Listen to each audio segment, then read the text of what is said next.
Welcome in, guys. New week, and that's good news for us. And really, the best news from this weekend is that it is over. A little bit of a rough go in the first round of the playoffs. These first couple of games, MLB staying hot. MLB treated us pretty well. A couple of losers Saturday, bounced back. Nice day yesterday. Hopefully, we can carry that on into the week. We'll recap the first round. Got a lot of action going today. John, keep crushing the numbers. Keep not getting it going for us. Just that kind of season right now in the NBA. Well, so let's get this out of the way right off the top. I threw this in our chat. What's this glare over the top of my head? I look like I'm in fucking heaven when I'm actually in hell. It's the light back there. I don't know how many of you guys watch Sopranos back in the day. I don't even know how many of you guys are old enough to watch The Sopranos, but if you did, one of the funniest fucking lines, especially if you're a gambler. Christopher's in a hospital. He just got shot. He thought he died. Oh, yeah, and he's been to hell. And that's where the fuck I feel like I've been. I feel like I've been in hell. He says, yeah, hell is an Irish bar, and we lose fucking playing cards, or I forget if it's cards or dice, every roll. That's our hell. Well, this has been an NBA hell. So I want to address it right off the top, guys, before we start getting into this stuff. And it's for you guys that want to just fast forward. I'm not going to do a whole rant, but it's educational to learn. Okay, so many of you guys are questioning that beating the line doesn't mean anything. As I said in the chat today, it doesn't mean anything. It's the only thing that matters. If you're not beating the line, you're just guessing. Does anybody out there think anyone, me included, has a crystal ball? Are you one of the squares that think the NBA is rigged and there's certain people that know who? Get with the program, guys. Here's the deal. Everything is based on math. It's numbers. Each half point you beat the line ups your percent to win. That's simple. Let's throw it to baseball for a second because it's the same kind of thing. This past weekend, I put up the win probability chart. And what that means, if you guys understand my ratings in baseball, my ratings are based on home and away and how many games a certain team would win against a 500 team, whether it's home and away. Underneath that chart now, and it's based on 162 games. So underneath that chart is a chart of if you would win. All right, let's call it. If you're going to win if you were to go 81-81 against this certain team, let me pull out the perfect example today, or a close enough example would be. Why am I not working here? A pick'em game, 81-81. Let's call it Arizona St. Louis. So if you scrolled up to the top there, Ben, and you would see 81-81, the 50% winning the line should be even. And that's pretty much what we would say the St. Louis-Arizona game is an even game today. Excuse me. Ben, scroll it down a little bit to, I guess, the 90, where was it, 99 or so? Yeah, right around there. So yesterday, what did we take with the Rocks? Give me a second here. I think 175 with the Rockies yesterday. Yep, 175. So if we're taking 175 with the Rockies, you see that equates to one team winning 103 games. In other words, the Mariners would have to go, if they played this game 162 times, they would have to go 103-59. Okay? Right in the preview, I said I have the Mariners winning this game 98.5 times out of 162. So if you look further up, the line should have been between 154 and 157. Making 175 worth the take. With that being said, I don't know how many guys watched the game, but if you did watch the game, also let me throw in there that I said Seattle bats are heating up while Colorado couldn't be colder, but Quantrell has pitched well enough over the last 2 starts to give him some value. And what'd he do? Blanked Seattle through the whole game. Anyway, if you're watching the game, the Rockies hit what appeared to be a walk-off homer, caught by a fan, only to be ruled as an out. Now, if the Mariners would have won it, because they scored in the top of the 10th, and if we didn't score in the bottom of the 10th, would we have been on the wrong side? Would the Rockies have been the wrong? Of course not. No. We just would have lost another tough fucking luck game. If any of you guys have been on my Instagram page this morning, in the story, I put one of the umpires. I umpired the Oriole KC game yesterday. So you start off the game, and it's absolutely funny.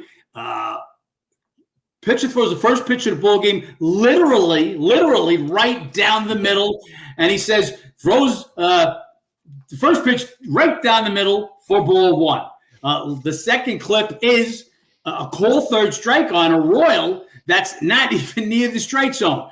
The point is, I'm not saying this referee is fixing games. I'm telling you how inept the umpiring, refereeing is. As the call in Colorado, the ball was clearly a home run, should have been ruled a home run. It wasn't. There is a lot of things that can happen. That doesn't mean we were on the wrong side, didn't have the right bet. It's just this is going to happen in gambling.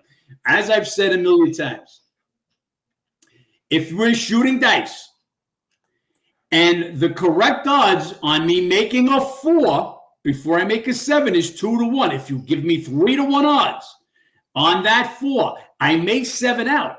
You may beat me 3, 4, 6 times in a row. If we play long enough, 162 rolls, I'm going to beat your pants off. There are no 2 ways about it. It is math. Now let's get back to the NBA with this. When you're beating the NBA games, 2, 3, 4, 5 more points per game, as we did in the Dallas game yesterday, we are expected, our win percentage is expected to go up. When I say what has happened is mathematically impossible, it has gone down. I don't know the exact numbers, and we're not about to chart them. We have a 3-man show here. It's me, Ben, and B. B, not part of the statistics and prognosticating, but does all our other work, app work, website, customer relations, all of that stuff. So we got 2 men here running a show. You guys don't know what it takes to go into this. Now, I can employ a crew, and we can start charging that $99 a week, but $399 a week. We try to keep the expenses down. The most important things are we give you A, the bets, B, a preview on every game, C, my exclusive home and away ratings that are better than any. Forget ESPN and Sagarin. Those are computer ratings. They're not in the ballpark. I'm talking about better than any handicappers ratings. Okay, and up to the minute injury updates. This is what you get. You would get it for $99 a month. And if you've been a member, your price has been reduced to $159 if you've been a long time member, just for your what's the word I'm looking for? Sticking with us, whatever. Loyalty. Loyalty would be the word. Okay, so again, it's mathematics, gentlemen. If you're not here, okay. If you think I've got a crystal ball, or again, as anybody else, you're in the wrong spot. I have no crystal ball. Nobody does. Anybody that says or guarantees, they guarantee you a winner. This is a lock. They're a mutt. You're a bigger one if you believe them. This is what gambling is. An edge. It's just about an edge. You know, I was watching, if you guys are familiar with the old the Leonard DiCaprio movie, Wolf of Wall Street. So I'm on a news show just a little while ago. Guy's still around. And all he was talking about was getting an edge on the market, as he was talking about how much all the senators, and again, not going to get political, both Republican and Democrat, all they do is rob by inside information, knowing what laws are going to be passed about how that's going to affect certain stocks. That's an edge, he says, he's been dying for his whole life. An edge, guys. Nobody has more than an edge. Billy Walters, regarded as the greatest for you young guys, the GOAT, greatest old-time sports betting gambler. It's an edge. One of my guys that I respect, T. Palmera, says even Billy Walter says he redid things for every 5 years. He may have changed or tweaked some things, like as the three-point line became more prevalent, tweak those statistics. Baseball now trying to get more offensive, tweak those statistics. But one thing remains the same and will remain the same always. You beat the number, you beat the game. Now, that didn't happen in NBA this year. Again, as I say, almost mathematically impossible. What I see has literally driven me crazy to the point of, like I said, feeling like Christopher and the Sopranos and literally being in hell day in, day out. Over the weekend, I'm not surprised. I shouldn't say I am surprised, but I'm not shocked. My world isn't rocked that the Mavs lost. My world is rocked and shocked that they shot 25% in the first half, 2 for 18 from 3. They scored 8 points in the second quarter. That's if that game get played 1,000 times, that might be the only time that would happen. This is what we're talking about, mathematics and statistics. Yep. Damian Lillard, and you guys have seen how I've railed against him. This mutt scored 35 fucking points in the first half. He didn't score in the second half. Second half, Dame is who I expected to see. And out of nowhere came 35 points. That wouldn't have been enough to beat the Pacers, how they've been playing. Pacers, okay, highest scoring team in the NBA, led the NBA at 50.7 field goal percent, was shooting 30-something%. They missed their first 13 shots when I threw my fucking TV off the wall. And I gave up on that game after watching literally blow every NBA game this season. So, again, we're having things happen that just are – they're going to happen 1 out of 1,000 times, and they're happening when we're on them. So it's just the mathematics behind it is insane. Again, one more time. Beat the game everybody's 50-50. First of all, that closing line, if you bet the closing line every day, underdog's going to win 50%, favorite's going to win 50% over a long enough period of time. Home team's going to win 50%, road team's going to win 50% over a period of time. Not like yesterday. Now we've got every jerk-off scam-decapper in the world that just bet every home team yesterday is now the best handicapper in the world. Guys, I'm a real guy for over 40 years. I've dealt with the best. I've been a book. I've moved the numbers for over 40 years. This is the only way to do it. If you're not a believer, I totally get it. Goodbye. But will not have guys getting on my chat and not going to be disrespectful with me. Your $99 just don't mean that much to me for you to get like that. You want to speak with? We tell you guys every fucking day. Drop your questions in the chat. We'll get to. You want me to answer your questions on a Sunday morning? I've got 14 Major League Baseball day games. We're waiting for lineups. Sunday, notorious for guys sitting out, guys getting rest days. I can answer all your questions, and we can see all the lines go by us if that's what you'd like. Be respectful. Come on the chat. Come on Instagram. We're going to go on Instagram again today, maybe for the last time. But I'm going to go on Instagram again today. We welcome you on. Not only just that you can tap in. We've said this repeatedly. You're talking about the most transparent guys in the world. We used to do fucking 5 podcasts a week, 5 Instagrams a week, talk about winners and losers every single day. So don't make those accusations. There's nobody hides anything. When you're beating the games by 2, 3, and 4 points, or beating baseball games by 10, 15, and 20 cents, that's the edge. That's the only edge. That's the only edge I guarantee you. More than that, I cannot give you. If you find a better service, for a lot of you guys, like I said, my loyal guys will be with me forever, paying $159 a month. If you find a better service, please let me know. I will stop doing my 16 hours a day of work and go join up. Again, with all that being said, rough NBA is not the word. Worst I've ever seen. I had one other losing season. If I remember correctly, that was the Donaghy season, which we recovered at the end, but he buried me so bad with the games early. Other than that, this is what I do for years. We beat the number. When you beat the number, over the period of time, you beat the game. Anything can happen in one game, but over a period of time, you're supposed to win. Again, this year has been beyond.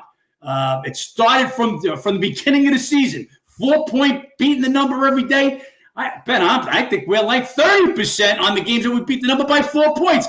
And then we had somebody say, Vegas is sucking us in, guys. Two things moves the line. Injuries, okay, and sharps moving it. Now, you guys know for most of the times, we're betting the offside. In baseball, we're betting the dog.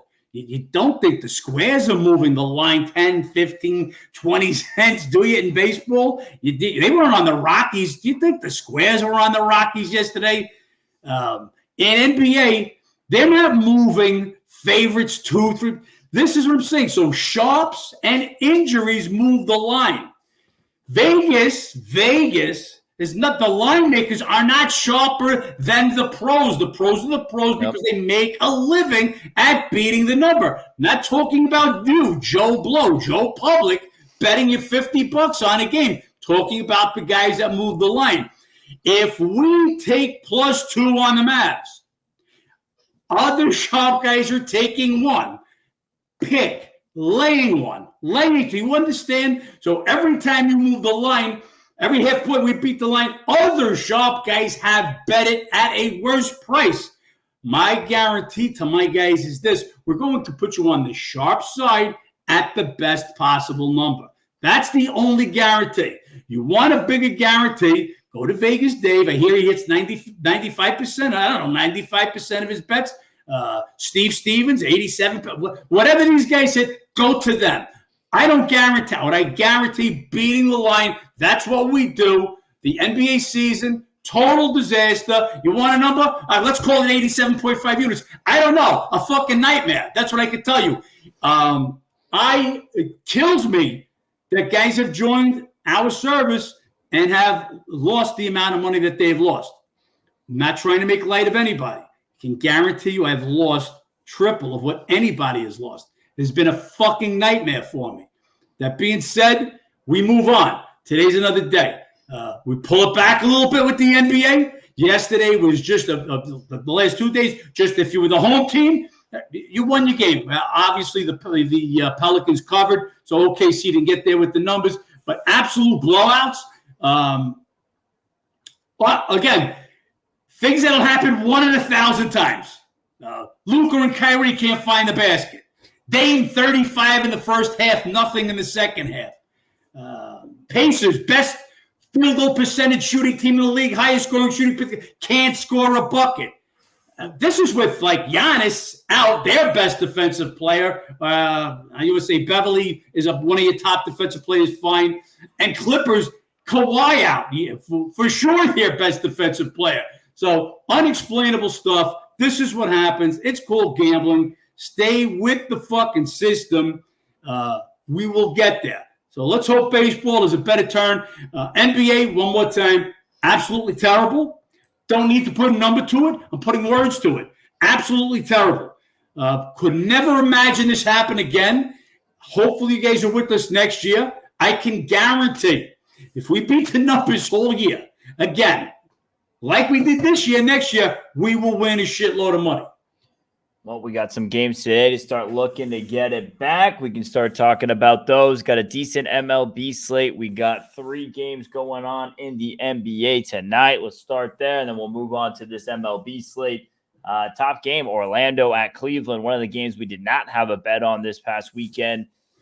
Got to be looking back at the under. Told you guys on Friday that by the end of this series, this total would be below 200. It's gone from 207.5 to 202.5. Already dropped 5 points, and I think it's going to keep getting lower.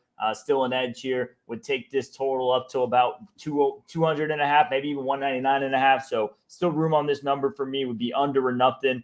And Cavs are nothing. Orlando did not look ready for the stage, John. No, I actually put that in the preview. Orlando not ready for prime time. They have totally fallen off the cliff. They were playing great against the spread on the road, but have now lost their last 5 road games by an average of 13 points per game. And all of a sudden, this Cav team, who had struggled, Mitchell wasn't right. Now he's back. He's right, and they look like that team that led the NBA in fewest points allowed last year, a whole different game. But this number is right. Now, as far as the total, my man, I don't know if it's Jose or Joe Sue, but he's in our chat all the time. Love him. I'm going to give him the prize for most comments in chat. But again, read the previews, Joe. He was all over the unders, as everybody was. Just everybody's got to understand the totals.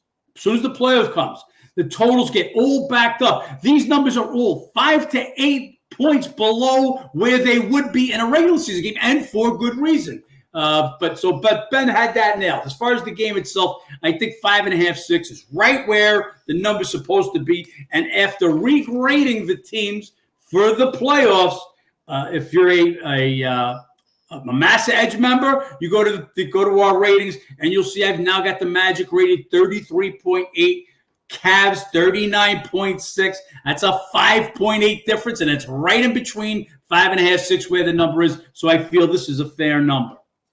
We got 76ers back at New York tonight. First game, obviously, Knicks pull it out. Neither team really shot too well. Philly struggled their Knicks struggled their shooting 39.6%. Brunson was playing like a top 5 MVP candidate down the stretch of the season. He had an abysmal night shooting as well. McBride stepped up. Embiid was solid. He got banged up again, though. Maxey, he's questionable tonight. And just had the same feelings I had coming in at game 1. Philly's not right. They're not healthy. This would be Knicks or nobody in my eyes. Too many injuries here for the Sixers. And Knicks, with all the injuries they've had this season, this is kind of the healthiest they've been in a few months. Would be Knicks or nobody for me. Yeah, no, Knicks are healthy. I mean, outside of Randall, OG back. Look, Knicks 21-3 now at OG on the court for them. I still say that they got a busted ass to win that game. They shot less than 40%. Brunson has a bad game. Joel Embiid, if you guys watch the game, comes down wrong on the knee just before halftime. Knicks finished their half with a 9-0 run. Look, Joel Embiid, 100% healthy. Philadelphia Maxey, 100, which I believe Maxey's 100% healthy. It's just an illness that has now got him questionable. Maxey had a great game Saturday. Philadelphia is a better team than this Knicks team. I still believe that. What they're lacking here, Embiid not 100% healthy, they got demolished on the boards, 55-33, and Knicks grabbed 23 offensive boards. That cannot happen. And that's really where Embiid's not his 100%. They've got to be getting more boards. Now, Embiid, while on the court, as I said in the preview for Saturday, even if Embiid is at 75%, I still think they're good enough to beat the Knicks. With Embiid on the court, Philly was a plus 14. That little time that he was off the court at the end of the half, and then obviously in the other part of the game, that is where the Knicks took advantage. The other part is McBride, not known for his offense, knocks down 5 of 7 triples. Again, these are the things that happen when you're going ice cold. That's what we are, ice cold. As far as tonight's game, if Maxey and Embiid play, and this game is still 5 or more, I'm coming right back with Philly. Don't believe they'll get out rebounded by that number again. If Embiid plays, I'm going to go with that knee is good enough to play. They're not going to endanger his career. They've sat him out for over 40 games this year. So I'll be looking to see what's the story with Maxey and Embiid. This will be right up to game time. If Maxey's ill and doesn't play, all bets are off, and obviously you need Embiid. And last game we have going tonight, Lakers at Denver. Lakers big lead early. Denver comes back, monster third quarter, pulls it back out. Another big win there for them. That makes it 9 in a row now against the Lakers.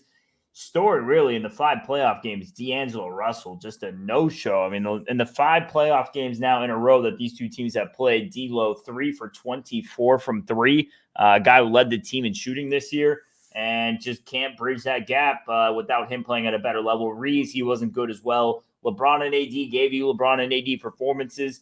I like the Lakers to come back here in this game too, keep it close.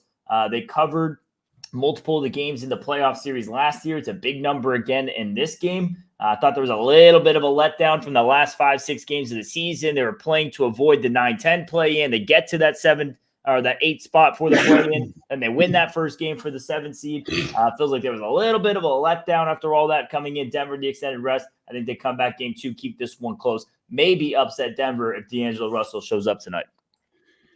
Ben, I'm totally against you on this one. I think after getting off to a great start, going up a dozen, and then getting blown out at the end, I think that was I think the Lakers understand Denver just owns them. This is 9 in a row now. The last 6, they've covered each of the last 6. They just absolutely own this team. LeBron and AD came with games. Can we expect them to come with even better games tonight? AD, 32, 14, 5 assists, 4 blocks. LeBron goes 10 for 16, 27, 6 and 8. Are they going to play even better? I don't think so. I think D'Lo shoots better than 1 for 9 from 3 tonight. I mean, he hits, one of those they covered last game. So he may. Again, don't count on putting the Nuggets in a 12-point hole. That's the one thing. That's what I counted on yesterday with the Heat going to Boston. Boston not playing a meaningful game in over 2 weeks, and I went that rust versus rest modem, and the Celtics went out to a 17-2 lead. Nobody's getting in their way in the East. But getting back to this game, I just thought if a team owns a team, just not ready to jump at it. They've won the last 6, I believe, meetings also in Denver by an average of 9 points. If the line was 9 points, I maybe have to say, okay, I can't see them beating them by double digits again. But 7.5, I just feel is the right number. Not saying Lakers can't win. Just I don't see value in a Lakers team. You're going to need AD and LeBron to play a better game than they already played, which was great. And also, I know D'Lo shot terrible. Not a superstar, if you ask me. And Jamal Murray, he didn't have a good game either. 9 for 24, but they still got it done. Best player on the look. I don't know if I want to call him the best player, but I want to call the most valuable player on the planet is Jokic. And all this guy did goes 15 for 23, and he's just unstoppable. Denver's the reigning champs. I think it's a fair number. Want no part of the Lakers. That is the 3-game NBA slate we have going on today. Currently no action there. Obviously, some injuries could change that, as John said before. Let's talk a little bit of baseball. That's where things have been going good. It's where we've been making some money. Let's see if we can continue that going on into this new set of series we have starting today. A's at Yankees, top of the card. Some day game ball here. Just can't. Usually there's value in these matchups, obviously, with Oakland. Can't buck the ownership here. 8 straight wins for the Yankees against the A's in Yankee Stadium. They won 5 of 6 last year. Rodon was his worst start this season against the Jays. Before that, they had won his 3 prior starts. Just looks like a little bit of a get-right situation for him. And Sears is going for Oakland today. He was roughed up by the Yanks last year. No interest in the value with Oakland today. Sears actually pitched better his last 2 times out, and you would look at the number and say, wow, that's a high number. Just also recognize this is an afternoon game, guys, by the way. Don't even know if you guys will see this before this starts. Yeah. It's a 1 o'clock start. Yeah. But they've got to travel Oakland to get there in the afternoon. Yankees were at home yesterday, so they've got also that little bit of an edge, as Ben said. I mean, look, A's, we were talking about offensively challenged. 29th in scoring, under 3 runs a game, 28th in hitting, barely over 200. Just can't hit the ball. Should be a good spot for Rodon to get his stuff right. Sears got smashed his last year by the Yanks, though. Again, they haven't won their 8 straight. The number says bet Oakland, but that's, to me, just not worth it. If it was to go up really high just before game time, maybe a small bet on the A's. We got Phillies at Reds. This one, don't overthink it. I think it's worth the juice here. Maybe a little bit with the Phillies today. Suarez, Phillies 4-0 in his 4 starts. Hunter Green, Reds 0-4 in his 4 starts. So winless and undefeated with the 2 pitchers going today. And Suarez, he's just gotten better each and every start. I think it was 3 runs in 5 innings. It was a quality start, 2 runs in 6 innings. Then it was 6 shutout innings. Last game, complete game shutout. Sometimes a little bit of a letdown after a complete game shutout, going the extra innings, the extra pitches. See if that carries over into the series here against Cincy. As far as, Philly's red hot right now, 6 straight wins. Granted, against 2 of your bottom teams, White Sox and Rockies, but they still took care of business, and I expect them to continue taking care of business today with Suarez on the mound. They absolutely took care of business, but they did it against the 2 worst teams in baseball. There's no question about it. Rockies, White Sox, 2 worst teams in baseball and 2 worst road teams in baseball. So when I look at that 6-game winning streak, just look at it with a little bit of hesitancy. They're going to go to Cincy. We were on Cincy the whole series earlier in the season at Philly. Reds took 2 of 3. So they struggled with the Reds. They'll go there today. Suarez definitely pitching monster, but again, those last 2 starts, Colorado and Pirates, again, teams that aren't really hitting. Let's give Phillies the better team, the better edge, but I just don't make it high enough to see value. Not that I'm on the Reds in this spot, just don't see value. Again, Reds also just coming off a sweep. They started to play good ball, so I think the Reds are a solid team. I expect them to challenge for their division. Philly, as we've said, you're the second best team just because Atlanta is a beast. Second best in the East, that is. So I think the number is a right number, fair number. I've got no opinion in this one. Got Brewers at Pittsburgh, a couple other NL Central teams. Brewers stay hot. They've won 4 straight. Bats kind of cooled off a little bit, but the pitching was phenomenal over this little 4-game win streak. They scored 2 runs or less in 3 of those 4 games. And then you have this Pittsburgh team whose bats are just absolutely ice cold, scoring 1.5 runs per game, hitting just 177. Jones versus Ross today. Ross, he was roughed up his last time out by the Reds. Jones, he's been really solid, but Pirates has still lost his last 3 starts despite it. And, John, this is our free bet today in the MLB. It's a free bet. It's as of right now, my only bet of the day, official bet of the day, and it's the Brewers. Brewers, red hot, winning ball games, 4 straight wins, just swept St. Louis. So, yes, they're coming off the big sweep over St. Louis. They've got to travel. Coming into Pittsburgh, ice cold. Jones, love what I'm seeing out of this kid. And he's going to have a huge pitching advantage over Ross, but just not big enough to be a minus 140 favorite. So, again, if you're a Master Edge member, refer to the chart. And we took plus 129 this morning on this game. At plus 129, Pirates, if they play this game 162 times, would have to beat Milwaukee 91 of the 162. In other words, 91 and 71. That's not going to happen. Value here belongs with the Brewers. Pittsburgh, not hitting is an understatement. They're scoring just 1.5 runs per game and hitting 177 over this last stretch. So while Milwaukee's down a little bit, they still lead Major League Baseball 6.67 runs per game on the road and are 10-2 on the road. So there's value with the Brewers today. A good team, which they really, to me, are the surprise of the season right now.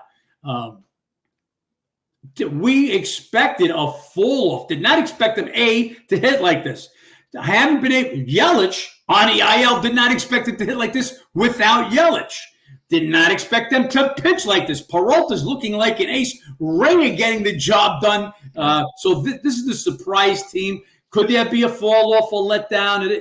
There can be. Jones the better pitcher. Just the value is at plus 129. Cannot see Pirates winning more than 85 games if they were to play this game 162 times. Got Tigers at Rays in this next one. Decent pitching matchup. Skewball versus Little. Skewball roughed up a little bit last time out. Still a quality start. Give up 4 runs, only 2 earned, and 6 1/3 versus the Rangers. Then you have Little, who's coming off a couple of decent starts versus the Angels. They give up 14 hits, though, in 10 innings in those 2 starts. Detroit just keeps getting it done on the road right now. Took 2 of 3 at Minnesota. Now 8-3 on the road this season. Rays coming off a tough loss against the Yankees. Traveling back down home now. A little bit of road juice here. Don't usually want to go against Tampa Bay as a home dog, but would be Detroit or nobody for me in this one. Like the way Skewball's looked, and most importantly, like the way Detroit's been getting it done on the road. So here's another game, kind of like Philly. We take a look beneath the numbers a little bit. And Skewball, Texas Rangers last time out, gives up 4 runs, 2 earned, over 6 1/3, and a 5-4 loss. A respectable start against a solid Texas Rangers hitting team. But his first 3 starts where he's great, Minnie, Oakland, White Sox. 3 worst hitting teams in baseball. So again, take those stats into account with Skewball on the road. Tampa Bay, still playing a good ball, lose 2 of 3 at the Yankees. Little, he's pitched decently. The last 2 starts both happen to be against the Angels. Again, I think this number's right there, but I've got to make the Rays just a little bit of a favorite, even with the Tigers' great start on the road. Look, again, Tigers are a team. If you're a Massa Edge member, you see I've got the Tigers rated better on the road than they're at home. And you're like, oh, how could that be? Well, again, look at their record this year on the road as opposed to home. Look at their record last year on the road as opposed to home. And when a team continues to outperform on the road, they're rated better on the road. That's just how simple that is. We got Marlins at Braves going today. Marlins, another one of these teams, been getting a bit better on the road so far this season. That was not the case last year. We'll see if that continues this season. Braves coming off Sunday Night Baseball, didn't get it done against the Rangers, snapped their 6-game win streak. They are 10-1 the last 11 meetings in Atlanta. And I leave Miami today. As disgusting as that is, you have Weathers going. He's been solid his last couple of starts. 2 runs in 11 innings versus the Yanks and Giants. Elder for Atlanta today. Really, really solid first half last year. Abysmal in the second half. Going to be making his first start this season. Would be Marlins and nobody here. Like the way Weathers has looked, and really with all their pitching struggles, he's been one of their better pitchers. Weathers last year was absolutely horrible. He's turning around a little bit this year, and by default, it become one of the better pitchers for the Marlins. It's their whole pitching staff has been obliterated, starting with Alcantara. Got to give him a little bit of a pitching edge in this one as Elder makes his first start. As Ben said, this kid started off last year. I believe I put in the preview 7-1 with a 2.45 ERA through his first start in July. Absolutely crushed the rest of the way. And then in the playoff game, NLDS, Phillies assaulted him, as my Philly guys well know. So Elder will be making his first start. They're coming off the Sunday night game, and it's a loss, but they just own this team, especially in Atlanta. 10-1 last 11 meetings in Atlanta. It's Miami and nobody, but just maybe nobody. We'll wait to see lineups and where this line goes later. We got probably the best pitching matchup of the day. Blue Jays at Kansas City. Kikuchi starting with his career year so far, coming off 2 quality starts, 2 runs, 12 innings, 18 Ks, 3 walks versus the Yankees and Mariners. And you have Singer, who's been going solid. They've won all 4 of his starts in the last 2, 3 runs in 10 innings versus the White Sox and Stros. As far as the matchup history, was all Toronto last year, winning 6-7. Definitely a different Kansas City team this year. They did just lose 2 of 3 to the O's, but they're AL best 9-4 at home. You got Blue Jays coming off a travel from San Diego. Give me Kansas City in this one. Give Singer the slightest of pitching edges over Kikuchi. Like the way I've been looking at home, them are nobody here for me. Yeah, KC's been playing good ball at home. And yesterday, they ran into a tough spot. They ran into the Orioles, who played great on the road. KC really good. KC has made steps up, just not to that next level. Tough spot here. They've now got Toronto coming in. Kikuchi really pitching good baseball. Singer better. Also, the KC, that pitching staff great, but there's going to be some regression. So a little bit against Lugo last night. Guys like Lugo, Springer, Reagan's got crushed his last time out. Is it Singer's turn to get hit by Toronto? They've been playing a little bit better ball. Again, just make this a fair number. Tough card. So Monday's usually a tough card. All the games are early. All the games except the late night game over early on Sunday. Enough time for the line makers to attack the new series. I think this is a pretty solid number here. I'm right down the middle in this one. No, I lean to KC, but not enough to make a play on Singer. Got White Sox at Twins, 2 worst offenses in baseball right now. White Sox is absolutely abysmal. Just got swept at Philly. They're an MLB worst, 3-18. They have a run differential of -71 this early in the season. No interest in Chicago here. Paddock going for Minnesota. No interest in laying this price here for the Twins. But wow, is this a prove-em series for Minnesota? They've been off to a little bit of a rough start. They had some favorites to win the division coming into the season. They got to take care of business here against the White Sox. Look, Minnie's banged up. So you got Correa and Lewis. 2 of their better players are on the IL. They're saying Correa's making some progress, should be back shortly. But the hitting is, this isn't even major league time. I'm going to go out on a limb here and say, Ben, I can get them out for 5 innings. Can you give us 4? Can you close the deal? This is embarrassing. White Sox also without their best hitter, Robert. He's out. These are 2. We're talking right now historically bad hitting teams. This is what the numbers look like, guys. I've got now White Sox scoring 2.14 runs per game. Last hitting 188. This is for the season. This is not a 3-day short time. This is for the season. It's that ugly. Twins, not much better. 3.35 runs per game. And at home, just 2.5 runs per game. And they're batting 195. 2 pathetic lineups going at it today. Huge number. Man, you could only look at the White Sox with 2 terrible teams. Do I want the White Sox going for me? Cannon, he looked decent in his first out in his debut. And Paddock got crushed his last start. The White Sox are nobody in the worst matchup of the day. We got D-backs going to St. Louis. Arizona coming off a win in San Francisco. Split the 4-game series. Cardinals get swept by Milwaukee. They've now lost 4 straight, scoring just over 2 runs a game. Going to be Fat versus Lynn in this one. Both of them coming off their first quality start this season. And I'm looking at D-backs or nothing in this one. I mean, Lance Lynn, a bit better by each start, but granted, his last one was against Oakland. And Fat, his last start there was against the Cubs. We'll take that a little bit more grateful. Lance Lynn, his problem's always been the long ball. Gave up more home runs than anybody last year. Still been his problem this season. Majority of his runs allowed off the long ball. D-backs in the NLDS against him, 4 runs, all off 4 homers. No interest in that matchup here coming again for Lance Lynn. Yeah, I excuse me. I made St. Louis small favorite also in this one. Overnight money went all to Arizona and now it's come back a little bit. We're looking at a pick-em game in this one. Again, small little edge to St. Louis. Still got to make Lynn better than Fat, even though, as Ben said, gives up the long ball. He had a good start his last time out, granted, against the Oakland A's. St. Louis just not scoring, while Arizona, been getting it done. They had that big outburst, 17-run outburst at San Francisco. Kind of inflated their road stats a little bit. Small little edge to St. Louis, but the way they're not hitting, I would have had to take this price as a bigger dog. We got Padres going on to Coors Field. You got Bogarts got it done last night. They get the win to avoid the sweep against the Jays. They're 5-4 on the road this season. Rockies split the doubleheader. We get the winner in Game 1 yesterday. Cease versus Gomber, the respective aces here for each team. Cease been pitching well, 3 straight quality starts. He did have a rough outing at Coors Field last year, 5 runs in 4 2/3. And Gomber, he allowed 3 runs in 5 1/3. He had a quality start at home versus the D-backs in his prior start.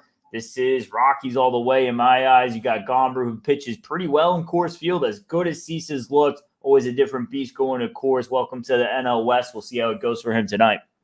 Look, NL West is a great spot to be, except for Colorado, because you get San Diego, LA, and San Fran, all 3 pitches ballparks Well, here's the one that's not. And Cease has been a monster.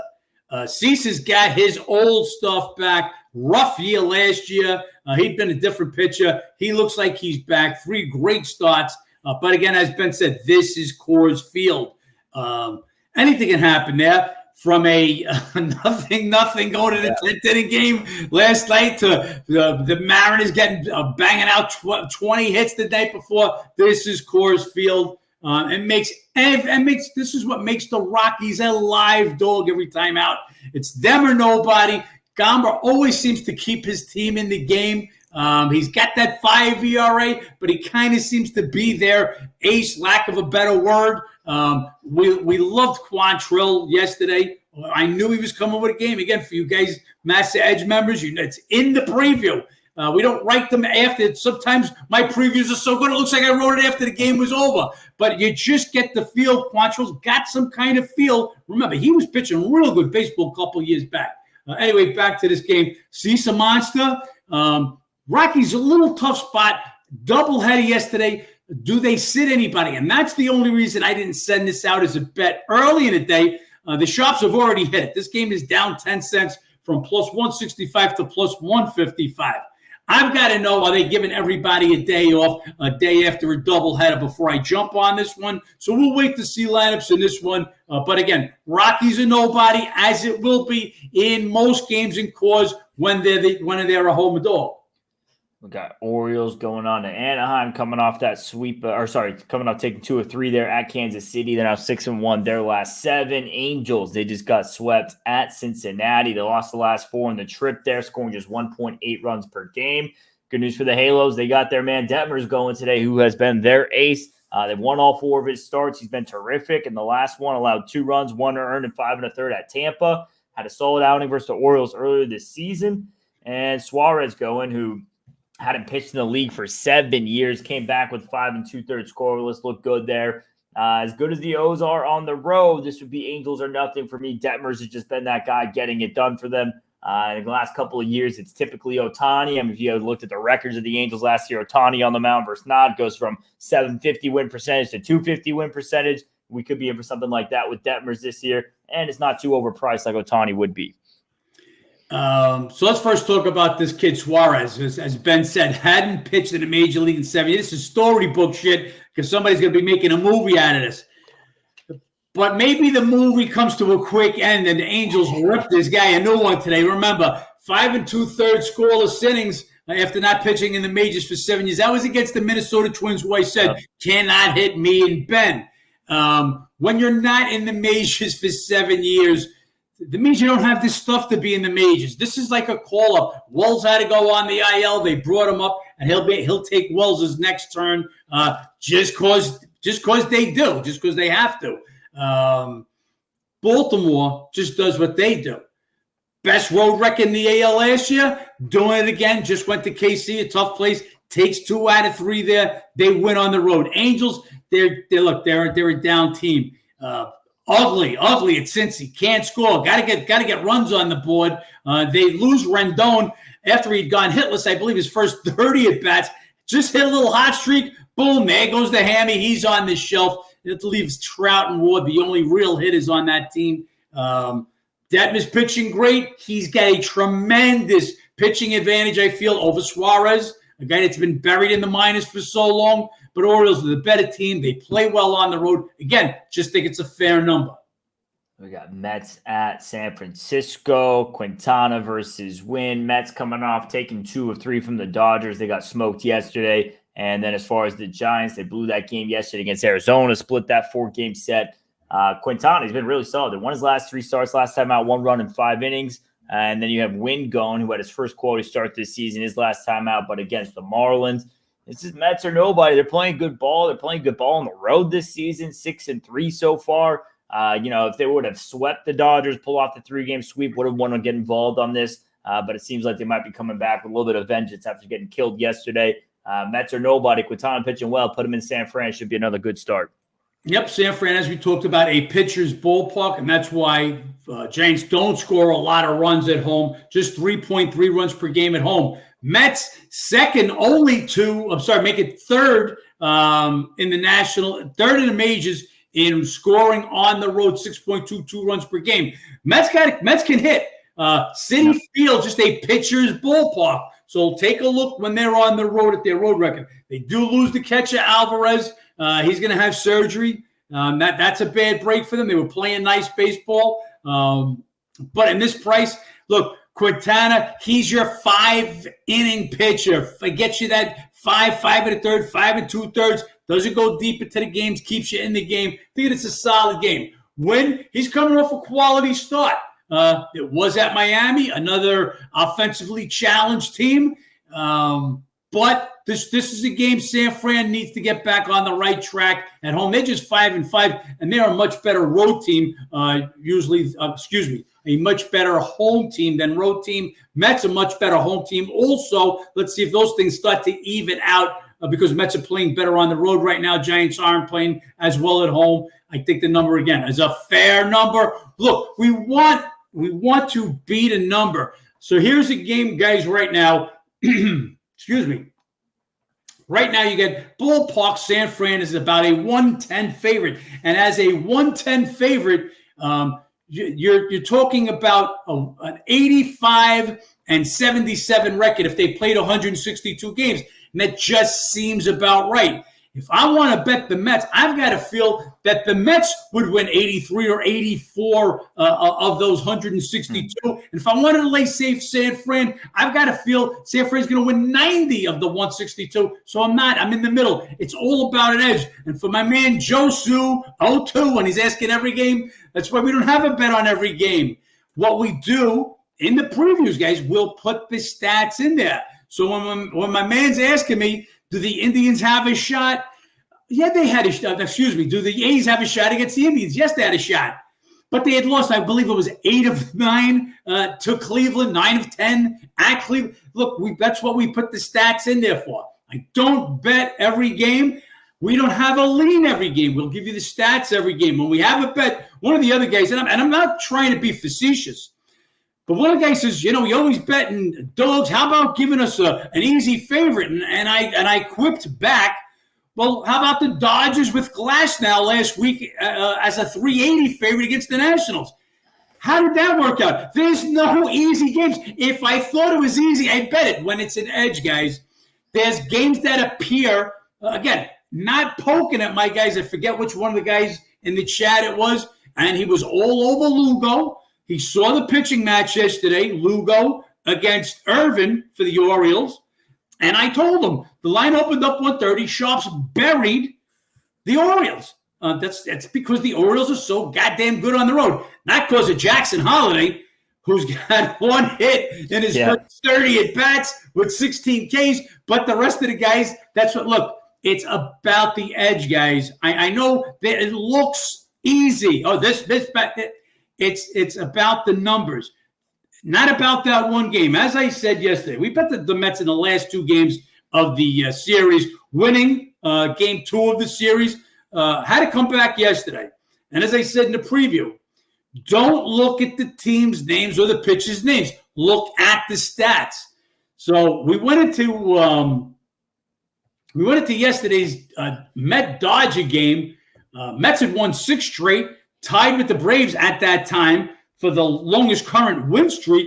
Dodgers doing nothing but losing. Can't hit. Glasnow coming off his worst performance of the year, but they're a 250 favorite. Again, it's got to be numbers. Did I want to bet against the Dodgers getting swept? I really didn't, but the numbers said I had to, and that's all we bet. Same as the Rockies. Going to bet the Rockies after just getting shut out by Castillo the night before. They were getting shut out again, but the number was worth it. It's all about a number, guys. Again, we're going to give you an edge. That's my guarantee. You're going to have an edge. You're not going to win every day. Nobody wins every day. We're going to win at the end of a period of time. And BA, unexplainable. Don't know what more to say that. All we'll continue to do is bet the side that we feel the sharps are on and the line is going to move. That's the right side. Regardless if it win or lose, we're looking to be on the right side at the right number. That's all we can do for you guys. You guys want to sign up, you guys know where to go. Appreciate all you guys tuning in every day. Like, comment, subscribe below. Let's have a bounce back week, get some winners in, and let's make some money, John. Let's make some money, guys.